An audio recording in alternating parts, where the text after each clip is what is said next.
لوگوں سے عزتیں تلاش کرتے ہو تو وہ کیا تمہیں عزت دیں گے؟ وہ تو کل اچھا کہتے ہیں، پرسوں برا کہنے لگ جاتے ہیں۔ لوگوں کے سامنے گڈ بک میں آنا چاہو گے تو وہ تو سویرے تمہارے بارے میں کچھ کہیں گے، شام کچھ اور کہیں گے۔ اپنی روحانی زندگی آباد کریں، اپنے مسلح کو وقت دیں، اور دنیا سے چھپ کر اس موبائل کو بند کر کے اور اپنے آپ سے بھی چھپ کے اور تنہا ہو کے چھپا کے سارا کچھ اپنے آنسو اپنے رب کی بارگاہ میں پیش کریں، اس کے حضور حاضری دیں۔ سنو نا ترمذی کی حدیث، اور اسے یاد رکھنا، نبی پاک علیہ السلام نے فرمایا اپنے دکھ لوگوں کے سامنے نہ بیان کرنا، سیٹھوں نوابوں کو نہ بتاتے پھرنا، دنیا داروں کے سامنے جا کے نہ رونا کہ میں تکلیف میں ہوں۔ فرمایا اگر دنیا داروں کو دکھ بتاؤ گے رب تمہیں کبھی غنی نہیں کرے گا۔ اور لوگ ہیں کہ الٹا مذاق اڑائیں گے آپ کی، جس سے بڑی پکی یاری ہے نا، پکی، وہ تب تک پکی ہے جب تک آپ نے 50,000 مانگا نہیں، اور جس وقت آپ نے کہہ دیا کہ میں مجبور ہوں میری مدد کر، تو پھر ختم ہو گئی دوستی۔ لوگوں کی تعلقات آپ کے ساتھ تب تک ہیں جب تک آپ ان سے کوئی ضرورت وابستہ نہیں کرتے۔ کریم محبوب فرمانے لگے بندوں کے سامنے دکھ نہ بیان کرنا، اللہ تجھے کبھی غنی نہیں کرے گا۔ تو اپنے دکھ اپنے رب کو بتا، تو دعائیں مانگ، تو اس کی بارگاہ میں حاضر ہو، تو اس کے حضور عرض کر۔ فرمایا اپنے دکھ اپنے رب کو بتا، وہ جلدی کرے یا دیر سے کرے تجھے ساری دنیا سے بے نیاز کر دے گا، تجھے کسی کا محتاج نہیں رہنے دے گا۔ اپنے مسلح کو، اپنی دعاؤں، ایک بزرگ فرماتے ہیں میں نے دعا مانگنے کا طریقہ اپنی بیوی سے سیکھا، دعا مانگنے کا طریقہ اپنی، سیکھنے والے تو اپنے بچوں سے بھی سیکھ لیتے ہیں، سیکھنے والے تو ہر ایک سے سیکھتے ہیں۔ وہ کہتے ہیں میں نے دعا مانگنے کا سلیقہ اپنی بیوی سے سیکھا ہے۔ حضرت وہ کس طرح؟ فرمانے لگے میری بیوی نے نا مجھے کوئی کام بتایا، کچھ پیسوں کی ضرورت کے لیے کہا، تو میں نے اسے کہا کہ بھئی ابھی میرے پاس نہیں ہے، کچھ دنوں میں آتے ہیں تو میں دے دوں گا۔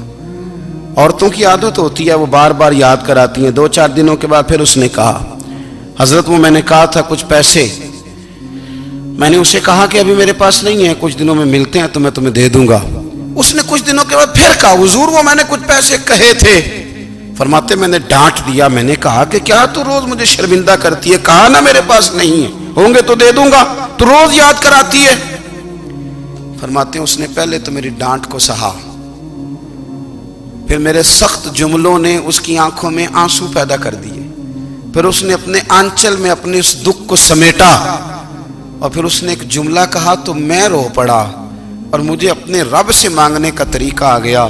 مجھے کہنے لگی حضرت جی آپ نے ڈانٹ دیا میں نے سہ لیا، پر آپ ہی میرے شوہر ہیں، بتائیں نا آپ سے نہ کہوں تو میں کس سے جا کے کہوں۔ فرماتے ہیں میں رو پڑا، اور میں کھل کے رویا، اور میں تڑپ کے رویا، اور پھر میری سسکیاں بند گئیں۔ تو مجھے کہنے لگی آپ کو کیا ہوا؟ میں نے کہا مجھے بھی دعا مانگنی آ گئی ہے، جب میں اسے کہوں گا نا اللہ تو ہی میرا رب ہے، میں تجھ سے نہ کہوں تو میں کس سے جا کے کہوں؟ میں کیوں کسی بندے سے سوال کروں؟ میں کیوں کسی دنیا دار سے کہوں؟ میں تیرے بندوں کا، نیک بندوں کا وسیلہ لے کے، تیرے محبوب کی غلامی لے کے تیری بارگاہ میں آیا، تجھ سے نہ مانگوں تو کس سے مانگوں؟ سمجھ آ گئی ہے؟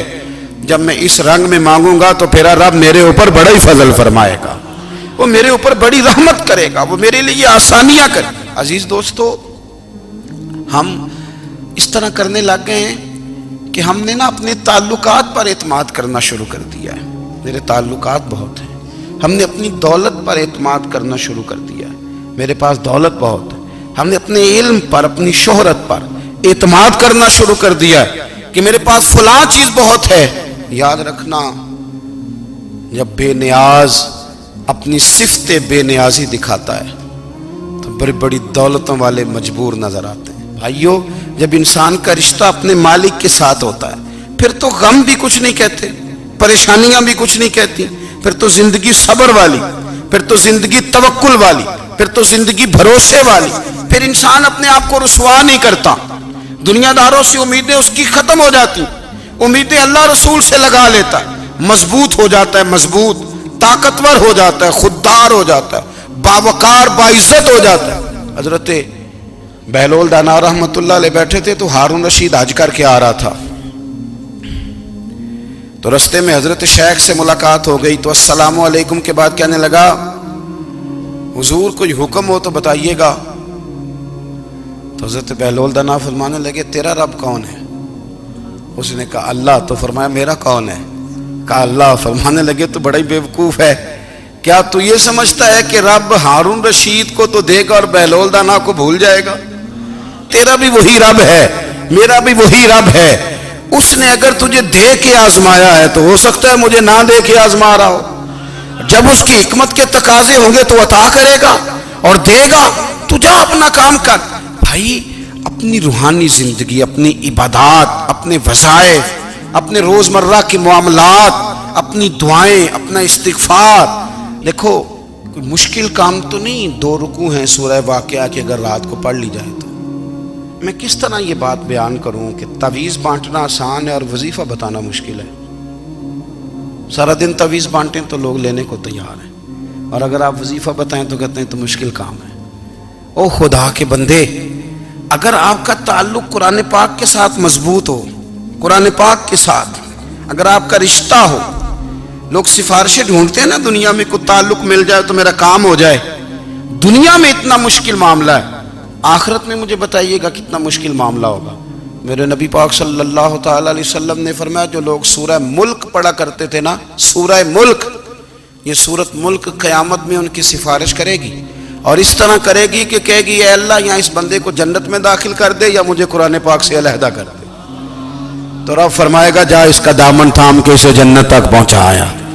آپ بات کو سمجھیں، جب آپ کے تعلقات اپنے معاملات کے ساتھ مضبوط ہوں گے، یہ نبی کریم نے وعدہ کیا ہے کہ تو سورت واقعہ پڑھ تیرے گھر میں فاقہ نہیں آئے گا. حضرت عبداللہ ابن مسعود رضی اللہ تعالیٰ عنہ بیمار تھے تو حضرت عثمان غنی رضی اللہ تعالیٰ عنہ تیمارداری کے لیے تشریف لے گئے اور جا کر کے کہا کہ آپ بڑے بیمار ہیں، آپ کی بیٹیاں زیادہ ہیں، میں چاہتا ہوں کہ خزانے میں سے کچھ مدد کروں. تو سیدنا عبداللہ ابن مسعود رضی اللہ تعالیٰ عنہ اٹھ کے بیٹھ گئے اور کہنے لگے امیر المومنین، اللہ آپ کو میری طرف سے، میری بیٹیوں کی طرف سے بہتر صلہ دے. میری بیٹیوں کو کسی خزانے کی ضرورت نہیں، میں نے انہیں خزانہ دے دیا ہے. کہا جناب آپ نے کون سا خزانہ دیا ہے، میں آپ کے مالی معاملات کو جانتا ہوں. تو فرمانے لگے امیر المومنین، میرے نبی کریم نے فرمایا ہے جو سورت واقعہ پڑھے اسے کبھی فاقہ نہیں آتا. میں نے بیٹیوں کو یاد کرا دی ہے، یہ خزانہ میں نے انہیں دے دیا ہے. وہ سارے والدین سنیں جو بیٹیوں کے لیے پریشان رہتے. حضرت عبداللہ ابن مسعود نصیحت کر رہے ہیں، فرمانے لگے میں نے سورت واقعہ یاد بھی کرا دی ہے، پڑھنے کی عادت بھی ڈال دی ہے. حضور نے فرمایا ہے جو سورت واقعہ پڑھے اسے فاقہ نہیں آتا. کہنے لگے چاند تو اپنی جگہ چھوڑ سکتا ہے، سورج گر سکتا ہے، تارے ٹوٹ سکتے ہیں، پر مدینے والے رسول کی بات غلط نہیں ہو سکتی. حضور نے فرمایا فاقہ نہیں آئے گا تو انشاءاللہ کبھی بھی نہیں آئے گا. کرنے کا کام یہ ہے کہ ہم اپنے معاملات، اپنی عبادات، اپنی دعائیں کبھی 10 منٹ عادت ہو جائے نا دعا مانگنے کی علیحدہ سے رات کو. حضور نے فرمایا جو فرض نماز کے بعد دعا مانگے اللہ اس کی قبول کر لیتا ہے. نبی پاک صلی اللہ تعالی علیہ وسلم نے فرمایا اللہ مسافر کی دعا قبول فرماتا ہے. حضور نے فرمایا اللہ مظلوم کی دعا قبول فرماتا ہے. حضور نے فرمایا بیمار سے دعا کراؤ اللہ اس کی دعا قبول فرماتا ہے. میرے نبی پاک نے فرمایا ماں باپ جب بھی اولاد کے لیے ہاتھ اٹھائیں، ویسے تے بلے شاہ تو آسمانی اڈ دیا ہی پھڑ دیں، جڑا گھر بیٹھا انہوں بڑھیا ہی نہیں. حضور فرمانے لگے ماں باپ جب بھی اولاد کے لیے دعا فرمائیں اللہ ان کی دعا کو قبول کرتا ہے. آپ اپنا تعلق بنائیں دعا کے ساتھ، عبادت کے ساتھ، مصلی کے ساتھ رشتہ بنائیں، استغفار پڑھیں. صلاح الدین ایوبی صلیبی جنگوں میں تھے، رات کو مسجد اقصیٰ میں نماز پڑھی تو پریشان تھے.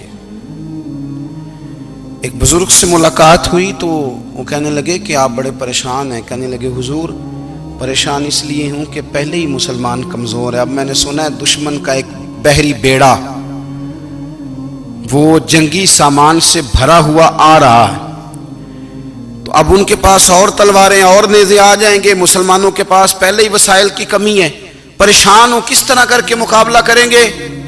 یہ بات کہتے ہی صلاح الدین ایوبی نے بزرگوں سے کہا حضور آپ بھی دعا کرنا. دعا کی بڑی طاقت ہے. میرے نبی پاک نے فرمایا دعا مومن کا ہتھیار ہے. دعا مومن کا. حضور نے فرمایا تقدیر کو سوائے دعا کے کوئی چیز نہیں بدل سکتی. دعا مومن کا ہتھیار ہے. یہ کافر کے پاس کوئی نہیں، یہ ہتھیار ہے مومن کا. اللہ کرے آپ کو سمجھ آئے. پھر سنیں، کئی بار کہہ چکا ہوں یہ ہتھیار ہے. کافر کے مقابلے میں جو تیرے پاس سب سے بڑا ہتھیار ہے وہ دعا ہے. دعائیں کرانی چھوڑ دی، کرنی چھوڑ دی، لینی چھوڑ دی. حضرت سیدنا انس بن مالک رضی اللہ تعالیٰ عنہ فرمایا کرتے تھے میں نے وہ رنگ دیکھا ہے جب حضور دعا مانگتے تھے اور حضور کی مقدس آنکھوں میں آنسو بھی ساتھ ہی بہا کرتے تھے. میں نے وہ انداز دیکھا ہے. تو صلاح الدین ایوبی بزرگ سے کہنے لگے آپ بھی دعا کیجیے، اور خود رونے لگے اور سر سجدے میں رکھ کے رونے لگے اور عشاء سے لے کر فجر تک روئے، خوب روئے. صبح وہ بزرگ آئے تو صلاح الدین ایوبی کا خوبصورت اور ہنستا ہوا چہرہ دیکھا. کہنے لگے آپ بڑے خوش ہیں، رات تو میں نے بڑے روتے ہوئے دیکھا تھا. تو کہنے لگے حضور وہ جو بحری بیڑا آ رہا تھا نا وہ پانی میں ڈوب گیا ہے، اب وہ نہیں آ رہا. ابھی خبر آئی ہے تو میں بڑا خوش ہوں. بزرگ کہنے لگے اٹھ سینے سے لگ اور سن ایک بات، وہ بحری بیڑا پانی میں نہیں ڈوبا، وہ تیرے آنسوؤں میں ڈوب گیا ہے. وہ جو تو رات رویا ہے نا رب کریم کی بارگاہ میں تو وہ ڈوب گیا ہے. حضرت عائشہ صدیقہ رضی اللہ تعالیٰ عنہ فرماتی ہیں ایک عورت تھی اور اسے نبی پاک صلی اللہ تعالیٰ علیہ وسلم نے نا وہ کلمہ پڑھ کے مسلمان ہوئی، مدینہ طیبہ آ گئی تو حضور نے مسجد نبوی شریف میں اس کے لیے مکان، ایک سادہ سا کمرہ ساتھ مسجد کے بنوا دیا، وہیں رہنے لگی. اکثر وہ سیدہ طیبہ کے پاس آتی تو حضرت عائشہ صدیقہ رضی اللہ تعالیٰ عنہ فرماتی ہیں وہ بڑی باتیں سناتی اور آخر میں کہتی وہ ہار والا دن بھی بڑا عجیب دن تھا اور میرے رب کی قدرتوں کا دن تھا، وہ بھی بڑا عجیب دن تھا. سیدہ عائشہ صدیقہ رضی اللہ تعالیٰ عنہ ایک دن فرمانے لگی کہ تو ہار والے دن کا بڑا ذکر کرتی ہے، وہ کیا دن تھا؟ تو خاتون کہنے لگی اماں جی وہ دن تھا جب میرے رب پر بھروسہ اور مضبوط ہو گیا، جس دن میرا اپنے رب پر توکل اور بڑھا، میرے ایمان میں یقین میں اور پختگی آئی. کہنے لگی میں ایک گھر کی کنیز تھی، نوکرانی تھی. اس گھر میں ایک بچی تھی جس کے پاس سونے چاندی ہیرے جواہرات کا ہار تھا. اس زمانے میں نا چمڑے کے اوپر لوگ ہیرے جواہرات لگاتے تھے، کئی دفعہ سرخ رنگ کے چمڑے پہ لگائے جاتے تھے. وہ بچی پہنتی تھی تو کہتی ہیں وہ بچی کے اس نے اتار کے رکھا یا اس سے گرا وہ ہار تو چیل اسے اٹھا کے لے گئی گوشت سمجھ کے اور میرے سامنے اٹھا کے لے گئی. گھر والوں نے مجھ سے پوچھا، یہ بخاری میں موجود ہے، گھر والوں نے پوچھا مجھ سے کہ وہ ہار کہاں ہے تو میں نے کہا چیل اٹھا کے لے گئی. گھر میں کچھ چوری ہو جائے تو سب سے پہلا الزام کس پہ لگتا ہے؟ ملازمین پہ. کہتے انہوں نے مجھے بڑا مارا، بڑی تکلیف تھی، حتیٰ کہ میری شرمگاہ تک کی تلاشی لی، میری عزت اتنی خراب کی میں بتا نہیں سکتی. میں نے اپنی زندگی میں ایک واقعہ دیکھا، ایک امیر گھر میں چوری ہو گئی، ملازم کو اتنا مارا کہ وہ چارپائی پہ پڑ گیا. پولیس والوں سے اتنی مار پروائی گئی کہ وہ بیچارہ چارپائی پہ پڑ گیا اور پھر وہ اتنا بیمار ہوا اور کچھ دنوں کے بعد پتہ چل گیا کہ چور تو اپنا بیٹا ہے ان کا. پھر اس کا انتقال ہو گیا. اب وہ سیٹھ صاحب اور گھر والے آ کے نا مرنے والے کے کان میں معافیاں مانگ رہے ہیں، کان میں. تو میں نے ان سے پھر کہا تھا کہ یہ تو اب چلا گیا ہے، تمہارا زور چلتا تھا نا تو تم نے قانون خریدا اور تم نے اسے جتنا ہو سکا تم نے اسے مار پڑوائی. تمہارے پاس جو عدالتیں تھیں تم نے وہاں کارروائی کی، اب ایک عدالت قیامت کے دن لگے گی. یہ کمزور تھا نا، کچھ کر نہیں سکا. میرے نبی پاک صلی اللہ علیہ وسلم نے فرمایا سن لو، اگر سینگ والی بکری نے بغیر سینگ والی بکری کو تکلیف دی ہوگی نا تو قیامت کے دن اسے بھی بدلہ دینا پڑے گا کہ تیرے پاس سینگ تھے اور تو نے اسے مارا تھا. وہ خاتون عرض کرتی ہے سیدہ عائشہ کی خدمت میں کہ مجھے بڑا مارا، مجھے تکلیف دی. میں کہہ رہی تھی کہ میرے سامنے چیل لے گئی ہے پر وہ نہیں مان رہے تھے. اماں جی انہوں نے مجھے بڑا مارا.